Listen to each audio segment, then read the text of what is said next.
You're gambling with World War III. அமெரிக்காவை நம்ப வேண்டாம், எப்போ வேணாலும் அமெரிக்கா உங்களுக்கு எதிராக திரும்பும் அப்படின்னு சொல்கிற இந்த செய்தியை ஏகப்பட்ட நாடுகள் கண்டிப்பாக ஜெலன்ஸ்கி அவர்களுக்கு சொல்லியிருப்பாங்க. Your country's in big trouble. Wait a minute. No. You've done a lot of talking. உக்ரைனுக்கு சொல்லாமல் இருந்திருப்பாங்களா? அப்படி சொன்ன பிறகும் அமெரிக்காவை நம்பி கால் வைத்த உக்ரைன் இன்னைக்கு தூக்கி எறியப்பட்டிருக்கிறது. I don't think you'd be a tough guy without the United States, and your people are very brave. But you're either going to make a deal or we're out. And if we're out, you'll fight it out. Zelensky அவர்களை கழுத்தை பிடிச்சு வெளியில் அனுப்பியிருக்காங்க oval ஆஃபீஸ்லேருந்து. வெள்ளை மாளிகையில் வந்து இப்படி ஒரு சர்ச்சையான ஒரு டாக் இல்லாட்டி டிஸ்கஷன் அப்படிங்கிறது இதுவரையிலும் யாரும் பார்த்ததில்லை அப்படின்னு சொல்கிற அளவுக்கு நேற்று ஜெலன்ஸ்கி அவர்கள், டொனால்டு ட்ரம்ப் அவர்கள், வைஸ் பிரசிடெண்டாக இருந்த ஜேடி வான்ஸ் அவர்கள், இவங்க 3 பேருக்கும் இடையே நடந்த அந்த டாக் அப்படிங்கிறது பெரிய வைரலா பேசப்படுது. You're gambling with the lives of millions of people. You're gambling with World War III. You're gambling with World War III. இதுக்கு பின்னாடி இருக்கக்கூடிய உண்மைகள் என்ன அப்படிங்கிறது இங்கே நம்ம பார்க்க போகிறோம். இது ஒரு பதிவோடு நிற்க போகிறது கிடையாது. இதுக்கான கண்டினியூட்டி வியூகத்தில் பகிரப்படும். ஸோ ஒரு ஃபயர் அப்டேட் மாதிரி ஒரு 3-4 காணொலிகள் வரும். ஏன்னா இப்போ ஜெலன்ஸ்கி அவர்கள் பேசினதுக்கு யார் சப்போர்ட் கொடுக்குறாங்க, அடுத்ததாக ஜெலன்ஸ்கி அவர்கள் அமெரிக்கா என்ன செய்யறதுக்கான வாய்ப்புகள் இருக்குது அப்படிங்கிறது எல்லாத்தையுமே எடுத்து வச்சுருக்கோம். இது அதனுடைய முதல் பாகம். மீதம் இருக்கும் பாகங்கள் வியூகத்தில் வந்துடும். அன்பு தமிழ் நெஞ்சங்களுக்கு தமிழ் பொக்கிஷத்தின் வணக்கங்கள்.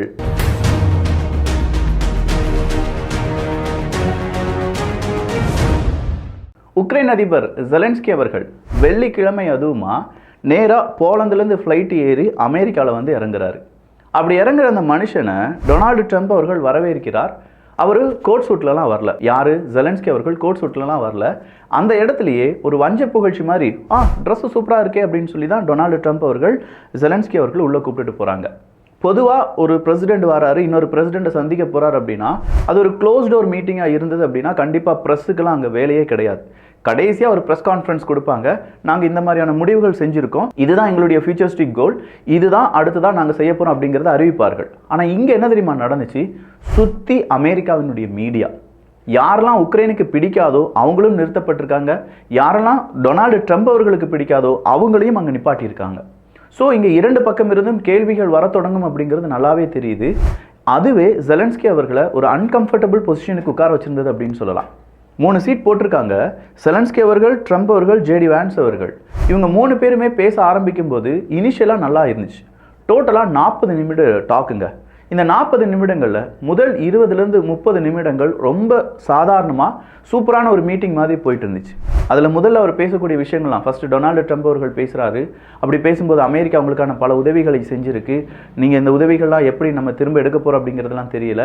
ரேர் எர்த் மினரல்ஸாக இருக்கட்டும், ஏகப்பட்ட நபர்கள் அங்கே கொல்லப்படுவதாக இருக்கட்டும், போன வாரம் கூட 2000 மனிதர்கள் அங்கே கொல்லப்பட்டிருக்காங்க அப்படின்னு சொல்கிற பல தகவல்களை சொல்லிட்டு வரார். இந்த தகவலுக்கு மத்தியில் அடுத்ததாக ஜெலன்ஸ்கி அவர்கள் பேசுகிறாரு. அப்படி ஜெலன்ஸ்கி அவர்கள் பேசும்போது அவரும் டொனால்டு ட்ரம்ப் அவர்களை பற்றி, அமெரிக்காவை பற்றி கொஞ்சம் புகழ்த்தி பேசிவிட்டு அடுத்ததாக அவர் எங்கே கை வைக்கிறாருன்னா புட்டின் அவர்கள். கிட்டத்தட்ட 20,000க்கும் அதிகமான உக்ரைனுடைய குழந்தைகளை புட்டின் அவர்கள் கொண்டு போயிட்டாரு. இப்போ அவங்களுடைய பெயர் எல்லாமே மாற்றிட்டாரு. அவங்களை நாங்கள் திரும்ப கொண்டு வருவது அப்படிங்கிறது எல்லாமே ஒரு ஹியூஜ் டாஸ்காக இருக்க போகுது. இந்த சிக்கல் இருந்தெல்லாம் நீங்கள் எங்களை காப்பாற்றணும், எங்களுக்கான செக்யூரிட்டி கேரண்டியில் நீங்கள் தரணும் அப்படின்னு சொல்லிட்டு இருந்த இவ்வளோ டிஸ்கஷன் நல்லா தான் போயிட்டு இருந்துச்சு. அடுத்ததாக தொடங்கின ஒரு டிஸ்கஷனில் ஜேடி வான்ஸ் அவர்கள் என்ன செய்கிறாருன்னா உள்ளே வரார். அதாவது துணை அதிபர். துணை அதிபர்னுடைய ரோல் என்ன அப்படிங்கிறத நேற்றைய மீட்டிங்கில் நம்மளால் பார்க்க முடியுது. ஜெலன்ஸ்கி அவர்கள் சரியாக கோர்ட்டு போட்டுட்டு வரலையே அப்படின்னு சொல்லி அங்கே இருக்கக்கூடிய ஒரு மீடியா பர்சன் யாரோ வந்து கேட்குறாங்க. Why don't you wear a suit? You're at the highest level in this country's office and you refuse to wear a suit. நீங்கள் முக்கியமான ஒரு நாட்டுக்கு வந்திருக்கீங்க, அதுவும் முக்கியமாக வெள்ளை மாளிகையில் ஓவல் ஆஃபீஸில் வந்து உட்காந்துருக்கும் போது இந்த மாதிரி சூட் போட்டு வந்திருக்கீங்களே, இந்த மாதிரி ட்ரெஸ் போட்டு வந்திருக்கீங்களே, ஏன் நார்மலாக ஒரு சூட் போட்டு வர முடியாதா அப்படின்னு சொல்லி கேட்குறாங்க. அதுக்கு ஜெலன்ஸ்கி அவர்கள் சொல்கிறாங்க, இது நல்லா இல்லையா? ஓகே, இது நல்லா இல்லைனா இதுதான் இப்போதைக்கு என்னுடைய சூட். நீங்கள் சொல்கிற மாதிரியான அந்த ட்ரெஸ்ஸை யுத்தம் முடிந்த பிறகு நான் போட்டுட்டு வரேன் அப்படின்னு சொல்கிறார். I will wear costume after this war will finish. So இங்கே ஜெலன்ஸ்கி அவர்களை கலாய்ப்பதற்காக ஒரு டீம் தயாராக இருந்தது அப்படிங்கிறது நம்மளால் புரிந்து கொள்ள முடியுது. ஜெலன்ஸ்கி அவர்களுடைய ஃபேஸ் கொஞ்சம் கொஞ்சமாக மாற ஆரம்பிக்குது. கடைசியாக டொனால்டு ட்ரம்ப் அவர்கள் இந்த மீட்டிங்லாம் முடிஞ்ச பிறகு ட்விட்டர்லையும் அவங்களுடைய ட்ரூத் சோஷியல் மீடியாவிலும் ஒரு மெசேஜை வெளியிடுகிறார். அதில் என்ன தெரியுமா போட்டிருக்காரு? நாங்கள் ரொம்ப மீனிங்ஃபுல்லான ஒரு மீட்டிங்கை கடந்து வந்தோம். ஆனால் என்ன, பீஸ் அப்படிங்கிறதுக்கு, அமைதியை நிலைநாட்டுவதற்கு உக்ரைன் அதிபர் ஜெலன்ஸ்கி அவர்கள் விரும்பவில்லை. அவரை பொறுத்த வரைக்கும் நெகோஷியேட் பண்ணுறதுக்கு ட்ரை பண்ணுறார். அவர் எங்கள் பக்கம் இருக்கிறதை விட நாங்கள் அவர் பக்கம் இருக்க வேண்டும் அப்படின்னு சொல்கிறார். நாங்கள் அவர் பக்கம் இருந்தோம் எப்படின்னா, அதாவது அமெரிக்கா உக்ரைன் கூட இருக்கிறார்கள் அப்படின்னா உக்ரைனுக்கு ஒரு தைரியம் கிடைக்கும். இதனால் உக்ரைன் என்ன செய்வாங்க, பலவிதமான நெகோசியேஷனை செய்வாங்க. எங்களுக்கு தேவை நெகோசியேஷன் கிடையாது, எங்களுக்கு தேவை பீஸ். நாங்கள் சொன்ன எந்த விஷயத்துக்கும் உக்ரைனுடைய அதிபர் ஜெலன்ஸ்கி அவர்கள் தயாராக இல்லை. ஸோ என்னைக்கு அவருக்கு பீஸ் தேவைப்படுதோ அவர் மறுபடியும் எங்களுடைய வெள்ளை மாளிகைக்கு வரலாம் அப்படிங்கிறதான் அவர் கடைசியாக டொனால்டு ட்ரம்ப் அவர்கள் போட்டிருந்த அந்த tweet. He can come back when he is ready for peace அப்படிங்கிற அந்த மெசேஜை கொஞ்சம் பாருங்களேன். ஒரு மிரட்டல் தோணி தான். நீ போனால் போடா, இதுக்கு மேலே நீ உன்னையே பார்த்துக்கோ, எங்களுக்கு எதுவுமே இல்லை அப்படிங்கிற மாதிரி டொனால்டு ட்ரம்ப் அவர்களுடைய இந்த மெசேஜ் இருக்குது. ஸோ அதில் என்ன நடந்துச்சு அப்படிங்கிறத கொஞ்சமாக நான் சொல்கிறேன், நல்லா கவனிச்சுக்கோங்க. ஜெலன்ஸ்கி அவர்கள் சொல்கிறாங்க 2014 2025 வரை தொடர்ச்சியாக ரஷ்யா உக்ரைனை என்ன செய்கிறாங்க, கொஞ்சம் கொஞ்சமாக அடிக்கிறாங்க. ஒபாமா அவர்களாக இருக்கட்டும், அடுத்து வந்து டொனால்டு ட்ரம்ப் அவர்களாக இருக்கட்டும், அடுத்து வந்து ஜோ பைடன் அவர்களாக இருக்கட்டும், இப்போ இருக்கக்கூடிய டொனால்டு ட்ரம்ப் அவர்களாக இருக்கட்டும், இந்த 4 அதிபர்களுமே இங்கே நடக்கக்கூடிய விஷயங்களை பார்த்துட்டு தானே இருக்கீங்க. ஸோ எங்களுக்கு உங்களுடைய சப்போர்ட் மறுபடியும் வேணும் அப்படின்னு சொல்கிறாரு ஜெலன்ஸ்கி அவர்கள். I really count on your strong position to stop Putin at the very beginning of war because he is a killer and terrorist. But I hope that together we can stop him. Yes, and of course we need very much. 2014 எங்களை attack பண்ண வந்தார் Putin. அப்படி attack பண்ணி அந்த நேரத்தில் யாருமே அவரை stop பண்ணலை. ஸோ கொஞ்சம் இடங்களை எடுத்துகிட்டு போயிட்டாரு அப்படின்னு சொல்லி கிரீமியாவை சொல்கிறார். அப்போ கிரீமியா 2014 போயிடுச்சு அப்படிங்கிறதையும், அடுத்ததா 2021 இதே மாதிரி சம்பவம் நடக்குது. இந்த தடவை நம்ம எல்லாருமே சேர்ந்து ஸ்டாப் பண்ணோம், பட் இதுக்கு ஒரு எண்ட் கார்டு கிடையாது, நம்ம எல்லாருமே சேர்ந்து மறுபடியும் இதுக்கு ஒரு எண்ட் கார்டு போடணும் அப்படின்னு சொல்லிட்டு இருக்கிற இந்த நேரத்தில் டொனால்டு ட்ரம்ப் அவர்கள் பேச ஆரம்பிக்கிறாரு. டொனால்டு ட்ரம்ப் அவர்கள் நீங்கள் நடக்கிறதெல்லாம் பேசிட்டு இருக்கீங்களே, இதெல்லாம் சரியாக தான் பேசுறீங்களா, நீங்கள் உங்களுடைய காய் நகர்த்தெல்லாமே சரியாக செஞ்சீங்களா அப்படிங்கிற கேள்வியை கேட்கும்போது உக்ரைனுடைய அதிபர் ஜெலன்ஸ்கி அவர்கள் எஸ், நாங்கள் ரஷ்யா கூட சண்டை போடாமல் இருக்கிறதுக்கு நிறைய டீலில் சைன் பண்ணோம், கேஸ் டீலில் சைன் பண்ணோம், இன்னும் முக்கியமான டீலில் சைன் பண்ணோம், பிரிசனர் எக்ஸ்சேஞ்ச் அப்படிங்கிற ஒரு டீலில் சைன் பண்ணோம். இது எதையுமே ரஷ்யா சரிவர செய்யாததுனால தான் நாங்கள் மறுபடியும் போருக்கு போக வேண்டியதாக இருந்தது அப்படின்னு சொல்கிறாங்க. இந்த நேரத்தில் மறுபடியும் பேசினது டொனால்டு ட்ரம்ப் அவர்கள் கிடையாது, வைஸ் பிரசிடென்ட் ஜேடி வான்ஸ் அவர்கள் தான் பேசினார். அப்போ ஜேடி வான்ஸ் அவர்கள் பேசும்போது நீங்கள் உண்மையிலேயே போர் அப்படிங்கிறத உங்களுடைய மக்களை மனசில் வச்சு தான் போருக்கு ஆரம்பம் எடுத்தீங்களா? ஏன்னா அங்கே இருக்கக்கூடிய உங்களுடைய இராணுவம் எவ்வளோ பலவீனமானது அப்படிங்கிறது தெரியும். நிறைய உதவிகள் கிடைத்த போது எகைன் அண்ட் எகைன் நீங்கள் யுத்தத்துக்கு போனது உங்களுடைய ஜனநாயகத்தை காப்பாற்றுமா இல்லை ஜனநாயகம் வீழ்த்தப்படுமா?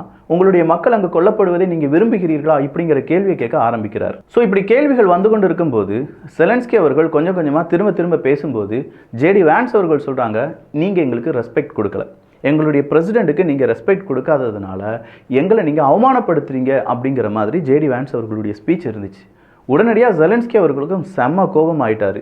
நாங்கள் உங்களுக்கு ரெஸ்பெக்ட் கொடுக்குறோம், ஆனால் அதே நேரத்தில் எங்களுடைய தேவை என்ன அப்படிங்கிறத நீங்கள் கேட்டுக்கோங்க அப்படின்னு சொல்கிறார். அடுத்தா ஜேடி வான்ஸ் அவர்கள் பேசும்போது உங்களுடைய தேவை இப்போது மனிதன் தான், உங்களுக்கு இராணுவம் சரியா இல்லை, உங்களுக்கு இராணுவ வீரர்கள் இல்லை, நீங்கள் கட்டாயமாக உங்களுடைய அங்கே இருக்கக்கூடிய மனிதர்களை கட்டாயப்படுத்தி இராணுவத்தில் சேர்க்கிறீர்கள் அப்படின்னு சொல்கிற ஒரு செய்தியை சொல்கிறார்.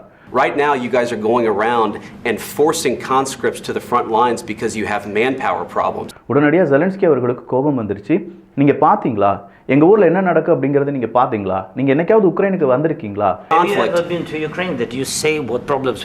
அங்கே வந்து பார்த்தா தானே தெரியும் அப்படின்னு சொன்ன உடனே ஜேடி வான்ஸ் துணை அதிபர், அமெரிக்காவினுடைய துணை அதிபர் சொல்கிறாரு, ஏகப்பட்ட மீடியாக்கள் வீடியோக்கள் இது எல்லாத்தையுமே நாங்கள் பார்த்துட்டு தான் இருக்கோம், நீங்கள் எப்படி கட்டாயப்படுத்தி மனிதர்களை நீங்கள் உங்களுடைய இராணுவத்தில் சேர்ப்பது எல்லாமே நாங்கள் பார்த்துட்டு தான் இருக்கோம் அப்படின்னு சொல்லி ஜேடி வான்ஸ் அவர்கள் சொல்கிறார்.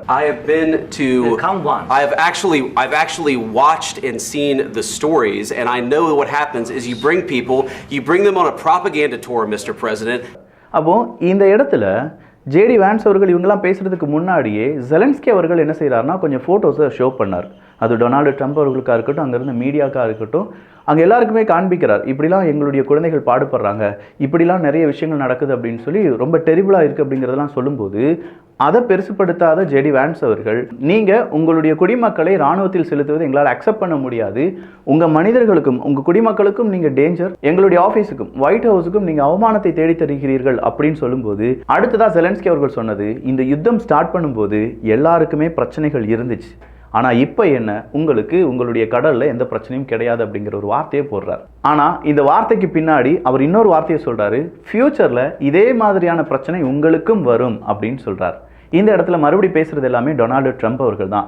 You don't know that. உனக்கு ஒன்றுமே தெரியாது அப்படின்னு சொல்லி டொனால்டு ட்ரம்ப் அவர்கள் சொல்லும்போது God bless you will not have war அப்படின்னு சொல்கிறாங்க. And don't feel now, but you will feel it in the future. God bless. You don't know that. God bless. You don't God know bless. that. You will not have war. Don't tell us what we're going to feel.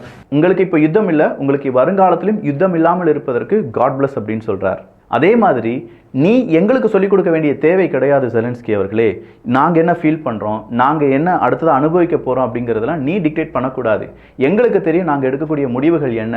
நாங்கள் சரியான முடிவுகளை எடுத்ததுனால தான் நீங்கள் இப்போவாவது சேஃபாக இருக்கீங்க அப்படிங்கிற வார்த்தையை டொனால்டு ட்ரம்ப் அவர்கள் கொடுக்கிறார். ஜெலன்ஸ்கி அவர்கள் அதுக்கு என்ன தெரியுமா சொன்னார், நாங்கள் கரெக்டாக தான் பேசிகிட்டு இருக்கோம், பட் யூ ஆர் இன்ஃப்ளூயன்ஸ்ட் அப்படிங்கிற ஒரு வார்த்தையை சேர்க்கிறார். நீங்கள் யாராலேயோ ஈர்க்கப்பட்டிருக்கிறீர்கள், இல்லாட்டி உங்களுக்கு யாரோ கீ கொடுக்குறாங்க அப்படிங்கிற மாதிரி நேரடியாக புட்டின் அவர்களை டொனால்டு ட்ரம்ப் அவர்கள் கூட கம்பேர் பண்ணி பேசின உடனே ட்ரம்ப் அவர்கள் சொல்றாங்க, நாங்க ரொம்ப குட்டாக தான் இருக்கோம், ரொம்ப ஸ்ட்ராங்காக தான் இருக்கும், பட் உன்னை பொறுத்த வரைக்கும் நீ ஒரு பேட் பொசிஷன்ல இருக்க. உன்ட்ட இப்போதைக்கு துருப்புச்சீட்டு அப்படிங்கிறது எதுவுமே கிடையாது. நாங்க நிறைய துருப்புச்சீட்டுகளை வச்சிருக்கோம்.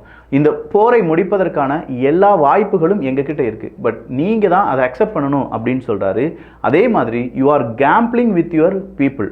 உங்களுடைய குழந்தைகள், உங்களுடைய மக்கள் மீது நீங்க கேம்பிளிங் விளையாட்டை நடத்திட்டு இருக்கீங்க. ஒரு பெரிய சூதாட்டத்தில் நீங்க ஈடுபட்டு இருக்கீங்க. அந்த சூதாட்டம் வேர்ல்டு வார் 3 சூதாட்டமாகவும் இருக்க வாய்ப்புகள் இருக்கு. கொஞ்சம் பார்த்து கேம்பிளிங் பண்ணுங்க அப்படின்னு சொன்ன உடனே ஜெலன்ஸ்கி அவர்கள் தேங்க்யூ அப்படிங்கிற மாதிரியான வார்த்தைகளை சொல்றார்.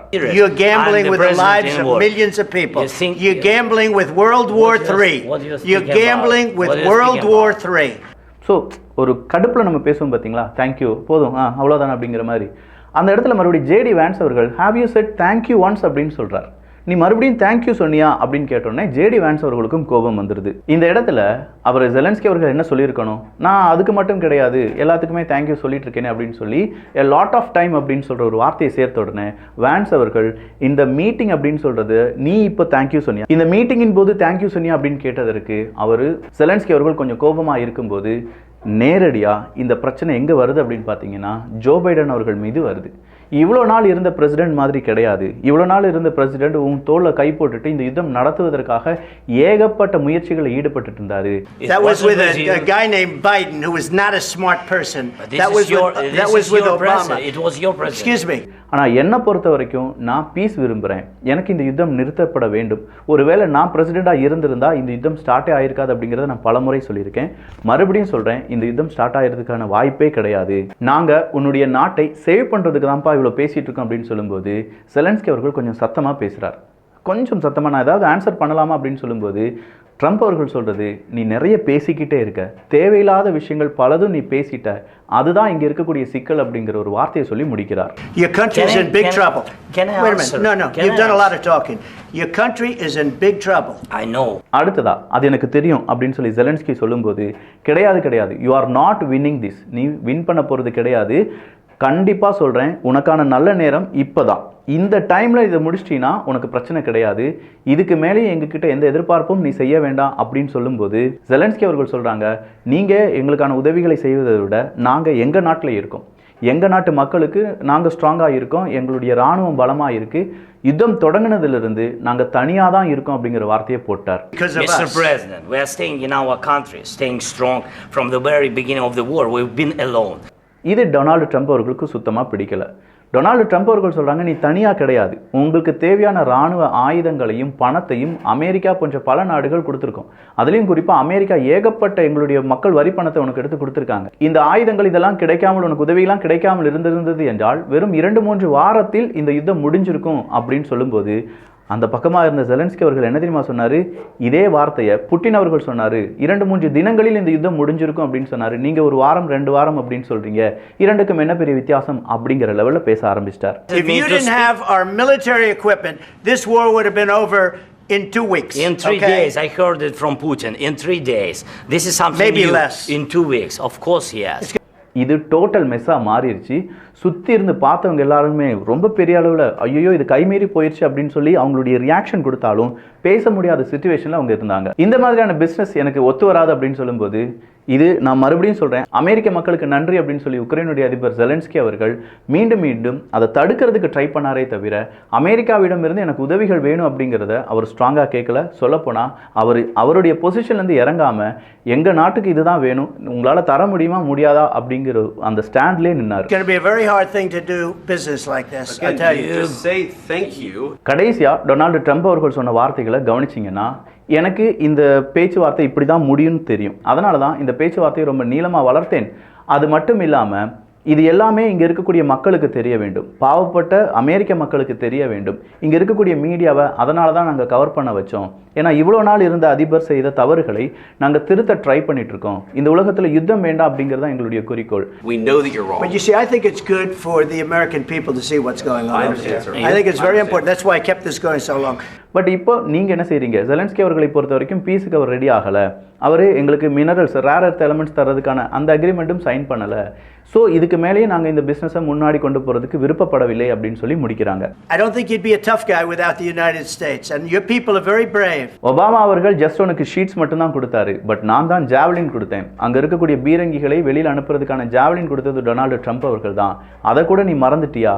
இது வரலாறு பேசும் அப்படின்னு சொல்லி 2014க்கு பிறகு நடந்த சம்பவங்களையும் டொனால்டு ட்ரம்ப் அவர்கள் இங்கே பேசுகிறார். You have to be thankful. In fact, the statement is Obama gave sheets and Trump gave javelins. You got to be more thankful. இதெல்லாம் பேசி முடித்த பிறகுதான் உக்ரைனுடைய அதிபர் ஜெலன்ஸ்கி அவர்கள் ஆஃபீஸை விட்டு, ஒயிட் ஹவுஸை விட்டு வெளியில் போகிறாரு. அவரை வழி அனுப்புவதற்கு அங்கே இருக்கக்கூடிய பிரசிடென்ட்டோ வைஸ் பிரசிடென்ட்டோ வரல. ரொம்ப கோபமாக வண்டியில் ஏறி போகிறார். இப்போ என்ன நடக்கும் அப்படின்னு சொல்லி நீங்கள் எதிர்பார்க்குறீங்க?